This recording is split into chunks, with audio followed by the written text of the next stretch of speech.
Mais um dia, mais um saque. Hoje o nosso convidado é o Carlos Alberto Lucato. Ele é engenheiro mecânico, pós-graduado em administração e sócio-diretor da Citrícola Lucato. São 3 gerações dentro da citricultura. Desde 1950 ele está dentro do mercado, a família está dentro do mercado e também hoje ele é o presidente da Associação Brasileira de Citros de Mesa. Muito obrigada por aceitar nosso convite. Obrigado pelo convite. Eu tenho um prazer aí de falar sobre agricultura, sobre citricultura, que é o que a gente vive, né, no dia a dia, e é sempre bom, né, espalhar a informação do que está ocorrendo no campo, do que está acontecendo aí no mundo todo sobre a citricultura para o pessoal do campo, o pessoal que está no mercado no dia a dia, né? Então, porque hoje a gente vive muito da informação. Então, eu acredito nisso e muito obrigado pelo convite, Babi. É isso aí, a gente também adora comunicação e informação e a gente está aqui para desmistificar algumas coisas e falar um pouco desse mercado que é um mercado super amplo e que muita gente não sabe, que é dentro, né, da fruticultura o mercado de ouro aí, e a segunda fruta mais consumida no mundo é a laranja, é isso mesmo, né? Sim, o citrus. Ele é importante tanto no Brasil como no mundo todo, né? Depois da banana aí, a fruta que tem maior movimento, maior venda é a citricultura, né? E nós, na laranja de mesa, hoje temos um mercado muito grande aqui no Brasil, porque ele é proporcional à população, né? A população brasileira gosta muito de laranja, muito de tangerina, muito de lima Tahiti, né? Que é o limão nosso. Então é um mercado dentro da fruticultura muito importante, que gera muita renda, muito movimento no campo. E a gente está no dia a dia aí para sempre proporcionar, tanto como citricultor, como presidente hoje da BCM, tentar melhorar cada vez mais esse mercado, profissionalizar e abrir mais mercados também para a laranja de mesa. Conta pra gente um pouco, vamos posicionar um pouco o mercado de citros de mesa, né? Então, posiciona um pouco para a gente, explica um pouco para a gente o que o fruto tem que apresentar, enfim, para que ele seja considerado um fruto de mesa. A laranja, ela é uma fruta no Brasil, lá atrás sempre teve o consumo da fruta de mesa, mas ele cresceu, né, e se tornou o maior país produtor de laranja devido a uma característica que na época a Flórida, né, era muito grande produtor de laranja e teve muitos problemas climáticos, né? As heladas que eles falam lá na Flórida, né? Teve as geadas lá que destruíram muito pomares. E o Brasil soube aproveitar essa época e começou a produzir suco de laranja para exportação. E hoje, com o passar dos anos, o Brasil, pelo custo, pela disponibilidade de terra, pelo clima favorável ano a ano, né? Não tinha esse problema de geada, né? Esse risco de produção, ele se tornou o maior produtor de laranja do mundo e o maior produtor e exportador de suco de laranja, né? Então hoje a gente fala aí que hoje em dia o Brasil de 10 copos de laranja no mundo, 8 são brasileiros, né? Devido à produtividade que tem nos pomares brasileiros, o custo baixo de produção, né? Então o citros de mesa ele sempre andou ao lado da indústria, né? Por quê? Porque a produção brasileira ela reflete 70% mais ou menos para a indústria de suco e 30% mais ou menos historicamente para a fruta de mesa. Não tem um número mais ou menos correto, é difícil falar, por quê? Porque tem a maior área do mundo de produção, a gente fala que é o Triângulo Mineiro ali, e o estado de São Paulo, né, que é responsável praticamente por toda a produção brasileira. Tem o norte do Paraná, e com o tempo foram criando algumas zonas de produção no Brasil. Então na Bahia tem produção de laranja, no Sergipe, né? O estado de Minas Gerais hoje está ampliando muito, né? Depois até sobre o tema das doenças aí a gente vai explicar por que está se ampliando a produção em outros estados. Mas então o citros de mesa ele sempre andou junto com a fruta de fábrica. Então não tinha muito essa característica de a laranja de fábrica ser uma e a laranja de mesa outra, como é no mundo todo. No mundo todo, fruta de mesa é mesa, tem que estar perfeita, tem que estar sem defeito, tem que estar laranja, né? E o Brasil sempre teve assim, a laranja brasileira era verde, muitas vezes. É verdade. E às vezes com mancha, né? Então, mas os produtores foram vendo que tem anos que a indústria ia muito bem, mas havia anos que a indústria ia muito mal de preço. E aí o produtor tinha que se virar e tentar vender essa fruta vamos dizer, nos supermercados, nos varejos. Só que eles queriam uma fruta melhor, né, com mais qualidade. Então começou a separar, né, o produtor que era de fruta de mesa com o produtor de fruta de indústria. Começaram a se especializar. E aí foi onde surgiu a necessidade, há uns 10 anos atrás, 11 anos hoje, que surgiu a BCM, né, a Associação Brasileira dos Citros de Mesa, para tentar ajudar esse produtor, ajudar toda a cadeia dos citros de mesa a se especializar, né, a ter o contato direto com o varejo e falar o que o consumidor quer, né, o que ele está precisando, qual que é o desejo do consumidor, que é o mundo inteiro hoje está querendo sabor, né, tá querendo aparência, tá querendo hoje sustentabilidade, todos esses itens que é importante hoje para o consumidor. E dentro desses anos todos a gente viu, né, que o citricultor ele é um cara extremamente, ele embarca muita tecnologia dentro do pomar dele, né? Sim, a citricultura, antigamente, o clima favorecia muito, né? A genética brasileira favorecia muito, né? Então você tinha árvores muito resistentes, você tinha doenças, né? Mas você não tinha doenças. Tiveram até em alguns anos, né, doenças perigosas, mas que no final não acabaram com a laranja, né? Então o produtor tinha vamos dizer, ele tinha uma situação toda favorável para produzir.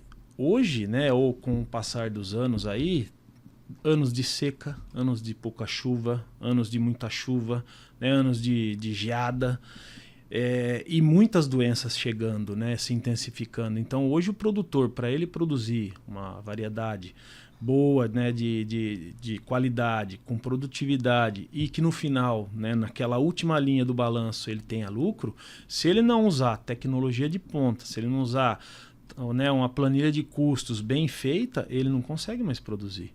Então hoje só fica na citricultura realmente quem está se dedicando, quem usa de todos os artifícios para produzir laranja, porque é muito difícil hoje em dia, né? O custo alto, dificuldade mesmo, às vezes ele usa toda essa tecnologia, mas dá um ano de seca muito forte, mesmo às vezes tendo irrigação, né? E ele quebra a produtividade, ele não consegue, né, remunerar. E a cultura da laranja, como é perene, ela é uma cultura que você vai começar a ter alguma entrada de recursos depois de 4 anos, muitas vezes. E o retorno para se pagar o investimento, 10 anos. Né? Então a gente está falando de uma coisa muito difícil. Né? Então o produtor, o citricultor hoje, ele merece todos os prêmios aí, porque ele é um batalhador. Ele é um batalhador. É uma cultura com bastante risco, né? Sim. Bastante risco. E também o tamanho, né, da área plantada diminuiu muito, apesar da produtividade não ter caído, né? Então, eu acho que isso também, essa tecnologia toda que foi embarcada durante todos esses anos, entra nesse processo todo da produtividade da laranja tá aí. Os desafios agora acho que são outros, né? Mas enfim, sim. A gente vem aí de uma safra 22, 23 difícil, né? Então, como você falou, a quantidade de produtores diminuiu muito, né, ao longo dos anos. Nós mesmos, eu me recordo da região, por exemplo, de Jales, que não havia citricultura nos anos 90. No começo dos anos 2000 expandiu muito, né, a citricultura naquela região, com pomares menores, né, porque tinha uma data de colheita muito boa, ela entrava sempre precoce aquela fruta, mas de lá para cá, nos anos 2000 para frente, como teve esse ano a ano difícil, né, ou de seca, ou de doenças, né, na época era o cancro cítrico, e de preços, né, às vezes tinha fase de 3, 4 anos com preço ruim, muitos daqueles pomares se perderam, né? Hoje você vê poucos pomares na região lá, alguns grandes, né? Então produtores que saíram de outras regiões foram para lá, mas pomares grandes, porque se ele não tiver essa produtividade alta e o uso aí, né, de tecnologia, da pesquisa, né, muitas vezes ajudando, né, a produzir mais, ele não consegue se sobressair na cultura. E aí, ano a ano, às vezes a citricultura assim, você tinha 3 anos bons de produção, aí um ano ruim, que daí voltava aquela margem boa, né? Mas aí o produtor muitas vezes ia lá e plantava mais laranja, né? Então o ciclo ele se repetia muito, né? Mas com a entrada de doenças, né? E principalmente o greening, que entrou e não saiu mais, né? Não diminuiu, ele só piorou no ano a ano, a produtividade vem caindo. Mesmo indo para outras regiões, essas regiões novas, elas estão substituindo a produção de regiões velhas. Então não está aumentando mais a produção. Então nós estamos aí com 3, 4 anos aí em torno de 300 ou um pouco acima ou um pouco abaixo, né, de caixa. E a perspectiva é ano a ano cair um pouco mais, ano a ano. Porque mesmo com esses pomares novos entrando em produção em novas regiões, você não consegue a produtividade que você tinha em pomares antigos, né? Então é um desafio agora daqui para frente de produção. Realmente a perspectiva não é boa. Alguns estudos aí do pessoal do GECONS, né, Fundecitos, diz que ano a ano aí, não sabemos até quando, né, se tiver alguma novidade com relação à doença, mas a tendência é de queda na produção. Eu acho que o desafio fitossanitário é o que pega hoje dentro da cultura de citros, com certeza absoluta, né? E a gente... Eu sei que não existe uma solução, por exemplo, para o greening, que hoje é o grande vilão da história aí. Sim. Mas a gente tem aí algumas novidades, enfim, algumas tentativas, né, de variedade de resistência. Como é que está essa história de variedade? Enfim. Vamos lá. A Flórida, que foi a primeira assim, a combater muito forte o greening, né, porque tinha recursos também, né? Ela gastou muitos milhões de dólares, né, e não achou uma solução. Então, muitas vezes mostra que não é o dinheiro gasto que é o importante, né? Às vezes é o tempo ou são pesquisas alternativas, né, de repente, que pode chegar a trazer alguma solução para o greening. Uma dessas pesquisas são parentes dos cítricos que foram encontrados na Austrália, que está parecendo que possa no futuro haver ou uma enxertia, subenxertia, ou alguma coisa em questão de genética que pode ser melhorado no citrus atual, né, para sair uma árvore de repente resistente, né, feito de forma não aquelas troca genética, às vezes o consumidor, né, para ele não é bom. É de forma natural, e isso pode, às vezes, no futuro ser trabalhado, é uma esperança, né, para criar uma planta resistente ao green, né, que pelo menos ele tenha muito mais resistência do que vamos dizer, do que o que tem hoje, né? Porque muitas variedades já se tentou, uma variedade X é mais resistente, ou um cavalo, né, que é o que a gente faz, põe a variedade em cima, que a gente chama de cavalo, não foi encontrado. O que foi encontrado foi essas variedades parentes, né, lá da Austrália, que são resistentes. Então, de repente vai começar um trabalho nesse sentido. Mas também não é um trabalho de curto prazo, é um trabalho aí no mínimo de 5 a 10 anos. Né? Então, o citricultor, o que ele tem que fazer hoje junto com a pesquisa que existe, é tentar combater o green, né? Da maneira que a gente consegue, que é pulverizando, que é baixando a população de psilídeo, né? Que é o inseto vetor da bactéria do green. Mas é uma luta diária, né? É uma luta diária porque o produtor tem um custo, isso tudo. Né? Tem a questão ambiental, muitas vezes, né? Que você vai e faz, aí você começa a criar, muitas vezes, resistência, né? Nos pesticidas que você usa no campo, então aí isso começa a voltar contra o produtor, então não é fácil, está sendo difícil, mas o produtor ele tem pulso firme, ele vai aguentar. Eu tenho certeza. Esse é o desafio, né, de trazer uma variedade nova, ou enfim, similar, né, e um porta-enxerto, você vai ter aí pelo menos 10 anos de... A pesquisa ela leva tempo, de né? espera para poder ter uma... É demorada, mas precisa porque a citricultura ela é muito importante para o país. Nas zonas em que são fortes, né, os pomares de citros, aquilo tem uma atividade comercial, uma importância para a região enorme. Então, não pode acabar. Né? Como a gente viu na Flórida acontecendo, que ainda é um país, né, rico, que tem muito outros, o capital flui para outras áreas, né? Mas o Brasil, por exemplo, o estado de São Paulo vai substituir a cultura por o quê, né? Por cana-de-açúcar, é difícil, né? A fruticultura ela gera muita mão de obra, né? Então é difícil você substituir por outra cultura com a mesma efetividade, né? Com certeza, com certeza.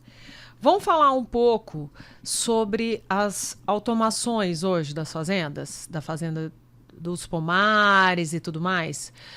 Como é que tá esse desafio aí de automação? Que também é outro ponto bem...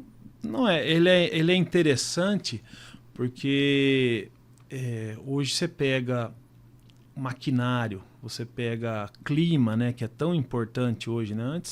Antes o horizonte para citricultura o citricultor é assim, o verão vai começar a chover, né? Quando? Em setembro, em outubro. Hoje, pela preocupação, né, de recurso hídrico, né, água, às vezes o produtor não tem a água suficiente para ele, né? Então hoje para a água você já tem estações climáticas que você sabe o quanto você tem que irrigar ou não. Você tem, por exemplo, na questão de água, pulverização, você gasta muita água, né, para molhar a planta com os pesticidas. Então você tem que estar preocupado quanto que eu estou gastando de cauda, volume de cauda baixo, volume de cauda alto, que era antigamente utilizado. Então você está se preocupando hoje. Tem a questão da rastreabilidade. Então hoje já tem pulverizadores que fazem todo o rastreamento, né, dos pomares onde ele andou. Então você controla a vazão, controla a pressão para fazer assim a cauda certa no lugar certo, né? Então você também tem pragueiros hoje que antigamente ele preenchia planilha, aí ia para um escritório, dali 5 dias que o agrônomo sabia o que estava acontecendo no campo. Hoje você tem sistemas de monitoramento que é online. O pragueiro está lá, viu a praga no pomar, tira a foto, o agrônomo recebe online aquilo, ele já sabe a atitude que ele vai tomar. Por exemplo, ele mandou pulverizar, por exemplo, amanhã um inseticida, mas aí o pragueiro está hoje à tarde lá e fala, não, mas tem ácaro também aqui. Então ele já põe um acaricida junto da pulverização, então ele economiza óleo diesel, ele economiza maquinário, ele acerta a entrada, ele acerta a praga de uma vez com eficiência, então isso economiza. E aí você também tem os plantios, né, que hoje você faz tudo com GPS, né, então você otimiza o recurso, né. E o principal que hoje o produtor está vendo, antigamente ele falava em caixa-peso, ele falava nisso, hoje ele fala em toneladas por hectare, né. Então o objetivo hoje da citricultura é produção o máximo, né, produzir o máximo possível em toneladas por hectare, porque é o que vai pagar, vai fazer ter o custo baixo, né, o custo fixo baixo, vai fazer ter a quantidade de fruta que ele necessita sem investimento em novas áreas, de repente está procurando novas áreas para ter que tirar outras culturas, ou mesmo que não, como antigamente, né? Você não era a palavra certa, não é desmatar, mas você comprava uma área, você tem 80% você pode limpar a área e 20% você deixa a reserva legal. Então imagine você começar a produzir mais na mesma área, né? E que foi o que aconteceu com a citricultura. Hoje diminuiu muitos hectares, mas a produção continua a mesma. Por quê? Ele aumentou a produtividade por hectare. Né? Isso, eficiência é o que está sustentando o citricultor ainda hoje. Né? Então, e isso a tecnologia, todos esses pontos que eu falei hoje, ajuda muito, né, na condução disso, né, do pomar. Joia. Além da laranja de mesa e do suco, existem outros produtos que saem da citricultura? Muitos, né? A indústria de suco de laranja, da laranja você faz tudo, né? Você não perde nada, né? Então tem a parte branca da casca, que é a pectina, que dá liga nos alimentos, então usa muito a indústria de alimentos. Tem o óleo, né? A essência lá, por exemplo, do citros, que tudo quanto é perfume, né? Tem o madeirado, tem o cítrico, então você usa muito na indústria, né? de produtos de beleza. Você tem o óleo, né, o de limoneno, e tem o óleo um pouquinho, né, que ele é mais ainda purificado, que você usa em tudo quanto é tipo de indústria, né. O farelo, né, da hora que você moe aquela laranja, você usa para ração, então faz parte da ração no mundo inteiro aí, né, ração dos animais, né? Então a laranja aproveita tudo, né? Tudo, tudo, tudo, tudo. Até outro dia eu estava sabendo uma coisa que eu nem sabia, né? Nem tinha noção. Você tem o suco muitas vezes que não é laranja, é o suco transparente que você adiciona para às vezes a pessoas de mais idade, ele não pode tomar o suco laranja por causa da acidez. Então você tem o suco transparente que você põe em alguns alimentos que no fim ele está, né, usando a vitamina C, está ingerindo a vitamina C. Então é uma indústria e eu acho que cada dia mais, né, com essas pesquisas, invenções novas da indústria alimentícia, a laranja só tem a ganhar com isso, né? E aumentar esse rendimento, né? Que às vezes a gente fala assim, o rendimento de caixa da laranja deu tanto, né? Tantos litros de suco, mas você usa muito mais que isso, né, na laranja. Ninguém imagina, né? Não, é muito subproduto da laranja, que é bacana de saber. Muito Realmente. legal. É bacana de saber. E me diz uma coisa, a população em geral, porque eu gosto muito dessa pegada, porque muita gente fala assim, então, mas eu não tenho nada a ver com a área agrícola. Eu não tenho nada a ver com isso. E, na verdade, nós todos estamos inseridos em vários momentos dentro da cadeia agrícola, em todos as culturas e tudo mais, né? Da hora que a gente acorda até a hora que a gente vai dormir, sem falar da nossa parte de alimentação. Eu estou falando só do resto. O que a população, falando agora principalmente de doenças e tudo mais, vamos falar o que a população consegue hoje fazer, se é que consegue fazer, estou falando especificamente da área de citros, para colaborar para que essas doenças não se espalhem. Existe isso dentro da área de citros? Tem um item que é muito importante no citros, que é o que foi descoberto, né? Foi ao longo dos anos, principalmente no green, que aquele pezinho de limão que está no quintal da casa dele, aquele pezinho de laranja que ele ganhou a muda de um amigo, que está lá na chacrinha dele, lá ele tem uns 15 pés de laranja. O maior hospedeiro do psilídeo hoje são esses pomares caseiros. E é onde? Por quê? Porque quando você tem uma operação comercial, você faz um monitoramento, você faz o uso de pesticidas para matar praga, né?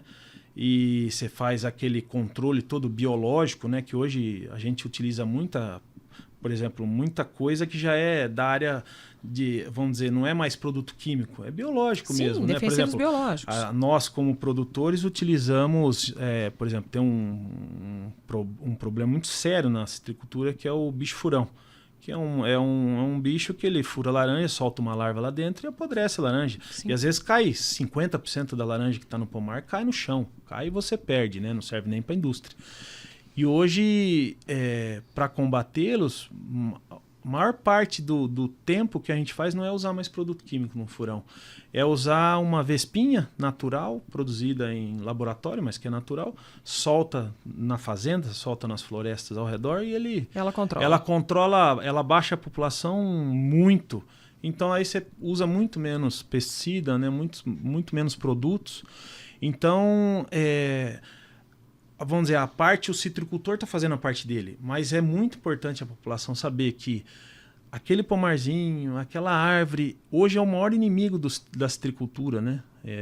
Essas árvores que estão nas casas, nos pomares, e é hoje isso que a gente está trabalhando um pouco, né? Como, por exemplo, dentro da Secretaria de Agricultura, nos municípios, fazer a conscientização da população, né? Às vezes trocar uma planta de citros por uma outra variedade. Tem muitas fazendas já fazendo com os vizinhos. Tem fazendas grandes que tem chácaras de vizinho e ele hoje troca uma muda de manga por uma de laranja arrancada. Ele vai e se propõe a arrancar essas árvores porque isso às vezes o produtor na fazenda dele está tudo em ordem, mas o inseto está ali, só esperando para entrar na fazenda dele porque ele vem de uma chácara, de uma casa.